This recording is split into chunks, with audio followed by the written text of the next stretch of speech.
Hello everyone. तो last video में हमने क्लास 11th का complex number and quadratic equation chapter शुरू किया था। ठीक है, आज हम उसी चैप्टर को आगे कंटिन्यू करते हैं और उसके अंदर हम क्या देख रहे थे कि कॉम्प्लेक्स नंबर क्या होते हैं, आई क्या होता है, आई को हम क्या बोल रहे थे, आयोटा बोल रहे थे। तो आज उसी आयोटा की हम पावर देखेंगे, आयोटा की पावर देखेंगे। इसका मतलब है जैसे आई की पावर आपके पास 3 हुई तो क्या होगा। हमने आई देखा था, आई का मतलब होता है अंडर द रूट ऑफ -1। फिर हमने आई स्क्वेयर देखा, जब आई स्क्वेयर कर रहे थे तो इसकी वैल्यू आ गई -1 आ गई। क्यों? क्योंकि जैसे हमने दोनों साइड स्क्वेयर किया तो अंडर रूट से स्क्वेयर ये कैंसिल, तो आई स्क्वेयर की वैल्यू आपके पास -1 आ गई। सेम इसी टाइप से यदि आपके पास आयोटा क्यूब आ रहा है तो आयोटा क्यूब को हम क्या लिख सकते हैं, आयोटा स्क्वेयर इंटू आयोटा हम लिख सकते हैं। आयोटा स्क्वेयर की वैल्यू हमारे पास कितनी है, -1। -1 को आयोटा से मल्टीप्लाई करना है तो इसकी वैल्यू कितनी आ जाएगी, माइनस ऑफ आयोटा।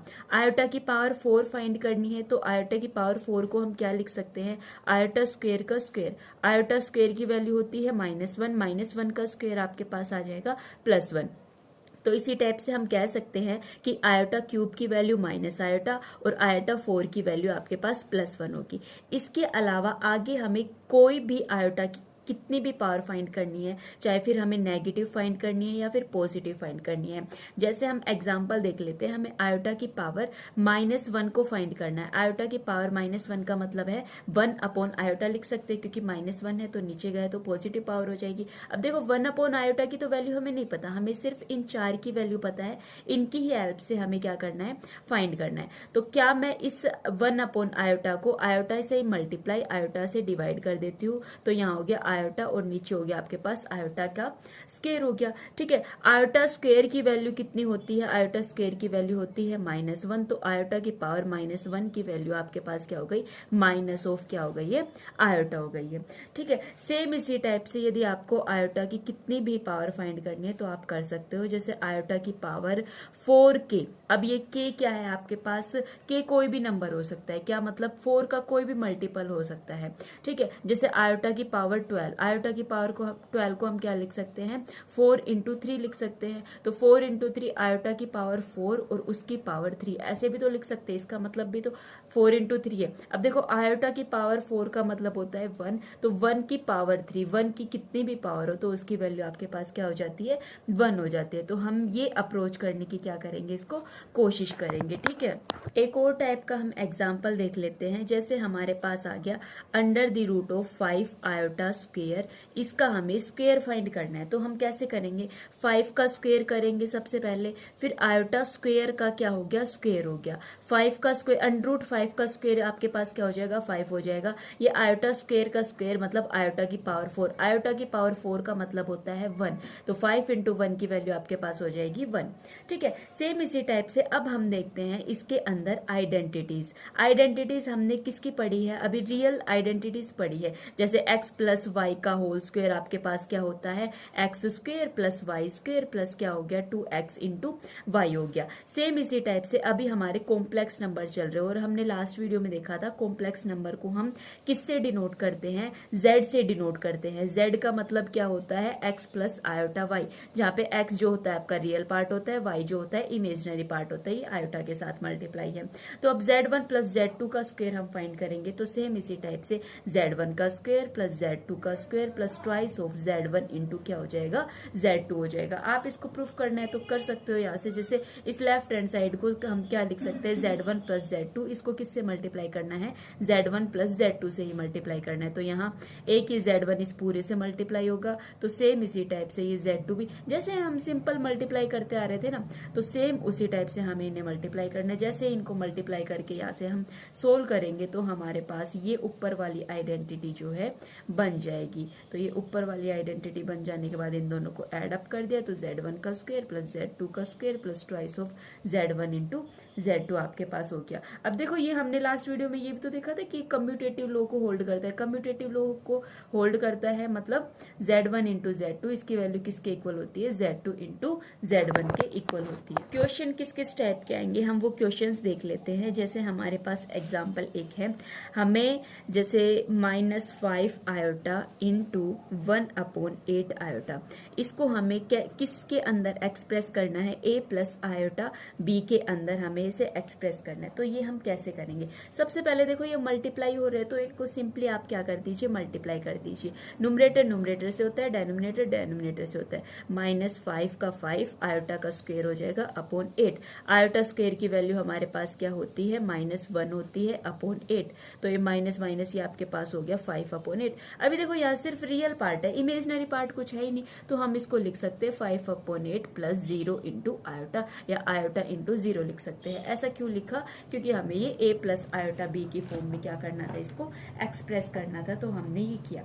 ठीक है, एक एग्जाम्पल आपके पास किस टाइप के क्वेश्चन भी आ सकते हैं, जैसे 5 माइनस 3 आयोटा का होल क्यूब। अब आप इसको किसके अंदर एक्सप्रेस करना है, इसको भी same a plus iota b के अंदर एक्सप्रेस करना है। तो यहाँ पे कौन सी आइडेंटिटी लगेगी आपके पास, a माइनस बी का होल क्यूब, जो किसके इक्वल होता है, a cube minus b cube minus 3ab into क्या हो जाएगा, a माइनस बी।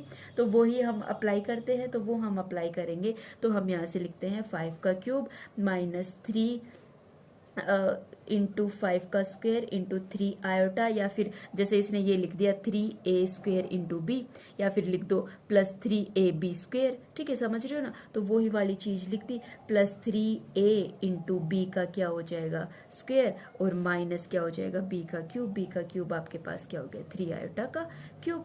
ठीक है, अब इसको सिंपली सोल्व करो। सिंपली सोल्व करने के बाद ये हो जाएगा 125 minus 225 iota minus 135 plus 27 iota. अभी देखो इसको और इसको, क्योंकि ये दोनों हमारे पास क्या है, रियल पार्ट है। जब आप इन दोनों को ऐड करोगे तो -10, फिर इधर इस इमेजनरी पार्ट इस इमेजनरी पार्ट को ऐड करोगे तो 198 आयोटा आपके पास हो गया। अब ये बन गया, a की वैल्यू यहाँ पे कितनी हो गई है, -10, b की वैल्यू यहाँ पे कितनी हो गई है, -198। माइनस क्यों लगाए, क्योंकि इनको a प्लस आयोटा b की फॉर्म में क्या करना था, एक्सप्रेस करना था। अभी देखो हम देखते हैं modulus and the conjugate. Modulus क्या होता है और जो कंजुगेट होता है वो क्या होता है। मॉडुलस और कंजुगेट किसका, कॉम्प्लेक्स नंबर का, क्योंकि हम जो चैप्टर पढ़ रहे हैं वो कॉम्प्लेक्स नंबर के अंदर ही पढ़ रहे हैं।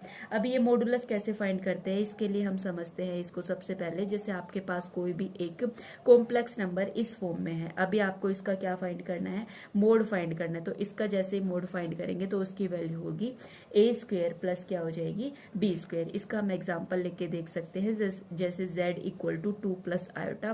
तो z equal to 2 plus iota का हमें मोड फाइंड करना है, तो a स्क्वायर 2 का स्क्वायर, b की वैल्यू यहाँ 1 है तो 1 का स्क्वायर, तो यहाँ हो जाएगा 4 + 1, तो ये हो जाएगा आपके पास √5।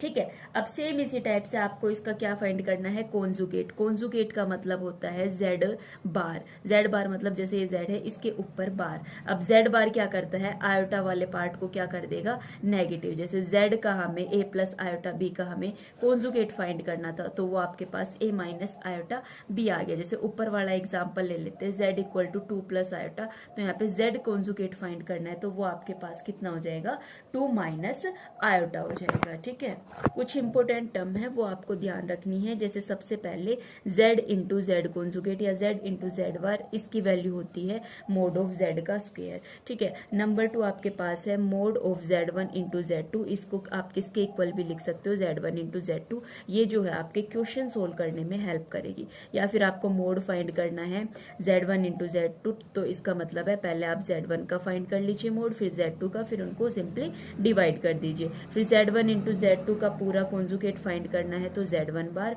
इंटू z2 बार। फिर इसके बाद 5th नंबर पे z1 को या प्लस करना है या फिर सब्ट्रैक्ट करना है z2 के साथ, फिर उसका कॉन्जुगेट फाइंड करना है। तो इसका मतलब है पहले आप z1 का कॉन्जुगेट फाइंड कीजिए, ठीक है, फिर आप z2 का कॉन्जुगेट फाइंड कीजिए, फिर उनको क्या कीजिए, सिंपली ऐड कीजिए। सेम इसी टाइप से z1 अपॉन z2, इन दोनों के ऊपर होल का क्या लगा हुआ है, बार लगा हुआ है। तो इसका मतलब है z1 का अलग बार है, z2 का अलग बार है। यहाँ पे जो है z2 आपके पास 0 के इक्वल नहीं होना चाहिए।